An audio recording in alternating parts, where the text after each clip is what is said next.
दोस्तों, आज दुर्लभ जंगली जानवरों को बचाने की कोशिशें दुनिया भर के कई देश कर रहे हैं, लेकिन कुछ देश जहां इस ओर काफी सराहनीय प्रयास कर रहे हैं, वहीं कई देश उतने गंभीर नहीं हैं। जैसे कि यदि रूस और चीन की बात करें तो यहाँ पाए जाने वाले बाघों की संख्या में कोई विशेष बढ़ोतरी नहीं हो रही है, जबकि इन देशों के पास बहुत ही बड़े बड़े भूभाग हैं। चीन में तो बाघों की अनुमानित संख्या सिर्फ 20 ही रह गई है। शायद आने वाले कुछ सालों में चीन से बाघ विलुप्त हो जाएंगे।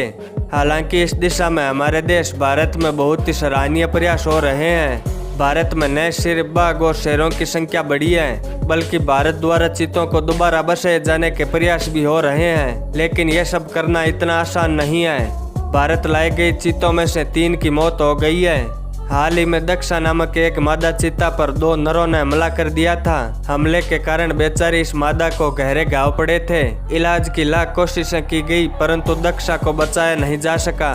नरों द्वारा मादा चीता पर मिलन के दौरान अक्सर हमला कर दिया जाता है। एक शोध के मुताबिक अफ्रीका में करीब 10% मादा चीता इसी तरह नरों के हमलों द्वारा मारी जाती है।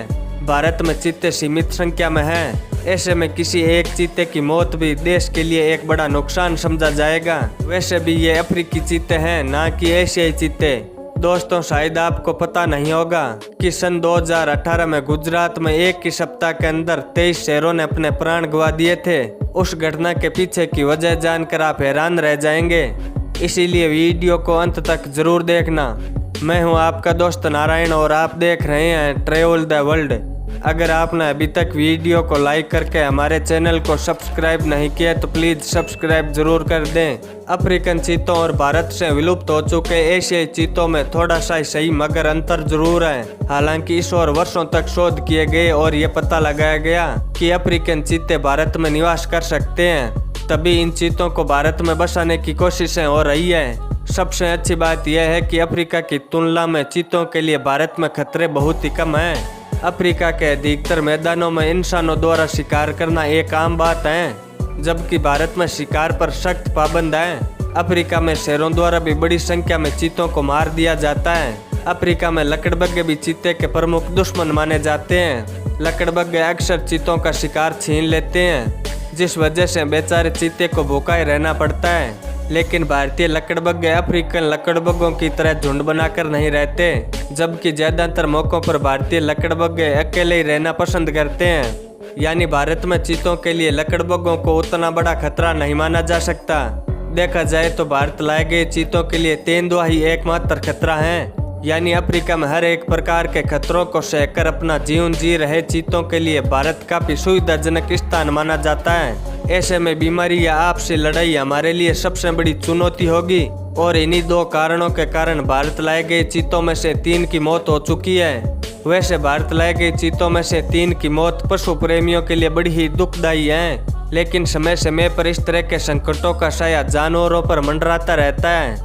दोस्तों, साल 2018 में गुजरात में अचानक से 3 ही सप्ताह के भीतर एक के बाद एक 23 की संख्या में शेर मारे गए थे। इतनी संख्या तो भारत में लाए गए कुल चीतों की भी नहीं है। उन शेरों के मारे जाने के पीछे की एक वजह संक्रमण बीमारी थी, जिसकी रोकथाम के लिए वन्य कर्मियों द्वारा कोई भी कोशिश नहीं की गई थी।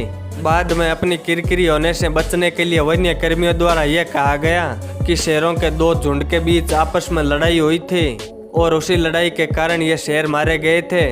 परंतु इस घटना की गहराई से जांच हुई और वन्य कर्मियों का झूठ पकड़ा गया। वास्तव में उन शेरों में K9 डिस्टेंपर नामक वायरस के संक्रमण की पुष्टि हुई। यही बीमारी करीब 2 दर्जन शेरों की मौत का कारण बनी।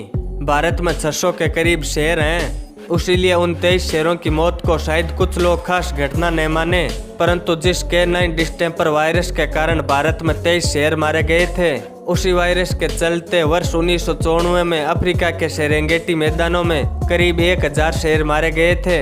यानी ऐसी कोई भी बीमारी भारत के शेरों का पूरी तरह से सफाया भी कर सकती है। दोस्तों, भारत एक अकेला देश है जिसमें एशियाई शेर निवास करते हैं। किसी समय एशियाई शेर ईरान और अफगानिस्तान में भी रहते थे, लेकिन मानव दखलंदाजी ने शेरों को एक बड़ी संख्या में खत्म कर दिया। साथ ही समय समय पर फैलती महामारियों के कारण भी शेरों जैसे जानवर मारे जाते हैं। किसी जानवर को महामारी से बचाने के लिए सबसे बेहतरीन तरीका जो हमारे पास है और वो है जानवरों को अलग अलग स्थानों पर बसाना। अगर हम गुजरात के अलावा मध्य प्रदेश में भी शेरों को बसा सकते हैं तो किसी महामारी फैलने की सूरत में कम से कम एक स्थान के शहर तो सुरक्षित रह पाएंगे। वन्य जीवन के जानकार ऐसा करने की सलाह लंबे समय से सरकार को देते आ रहे हैं। शेरों को गुजरात से स्थानांतरित करने के प्रयास भी हुए हैं, जिसके लिए कुन्नो नेशनल पार्क को चुना गया। वहीं कुन्नो जहां अभी चीतों को रखा गया है, कुन्नो में चीतों को रखे जाने के बाद वहां शेरों का आना संभव नहीं है, क्योंकि शेर चीतों को देखते ही मार देते हैं। इसीलिए कई जानकार भारत में चीतों को बसाने के कदम को लेकर खुश भी नहीं थे। वास्तव में बढ़ती जनसंख्या के कारण अब भारत में जंगली क्षेत्र बहुत ही कम बचा है। इसीलिए जानकार चाहते हैं कि चीतों को बसाने की कोशिश करने के बजाय हमें भारतीय शहरों की ओर अधिक ध्यान देना चाहिए। कहीं ऐसा नहीं हो कि चीतों को दोबारा बसाए जाने के लालच में हम भारतीय शहरों को समाप्त कर बैठे।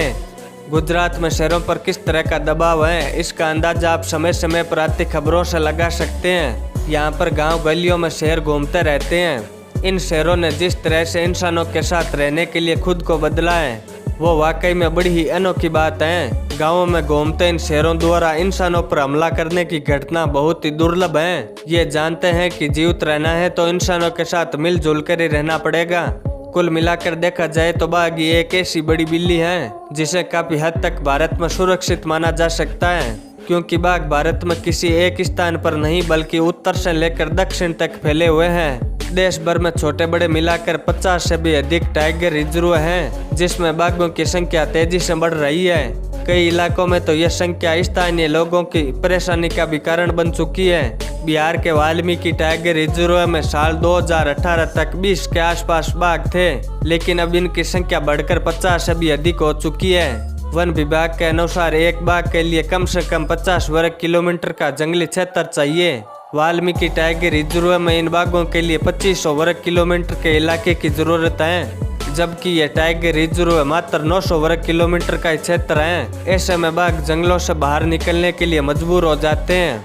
वाल्मीकि टाइगर रिजर्व से ही पिछले वर्ष सितंबर के महीने में एक बाघ बाहर निकला और आसपास के बसे गाँवों में 6 लोगों की मौत का कारण बन बैठा। यही हाल उत्तर प्रदेश के पीलीभीत टाइगर रिजर्व का है। बाघों की बढ़ती संख्या ने यहाँ के निवासियों के लिए बड़ी ही मुसीबतें खड़ी कर दी है। दोस्तों, भले ही बाघ जैसे हिंसक जानवर की बढ़ती संख्या हमें खुशी दे, ऐसा इसलिए क्योंकि हम जंगलों में नहीं रहते, हम इन जंगली जानवरों का सामना नहीं करते। लेकिन जो इंसान जंगलों के पास रहते हैं उनके लिए ये जानवर बड़ी समस्या होती है, और इन जानवरों को बचाने की और भी बड़ी समस्या।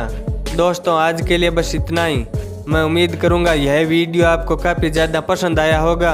अगर वीडियो पसंद आया है तो वीडियो को लाइक करके हमारे चैनल को सब्सक्राइब करना बिल्कुल भी नहीं भूलें। चलो फिर मिलूंगा आपसे किसी नए टॉपिक पर, तब तक के लिए गुड बाय।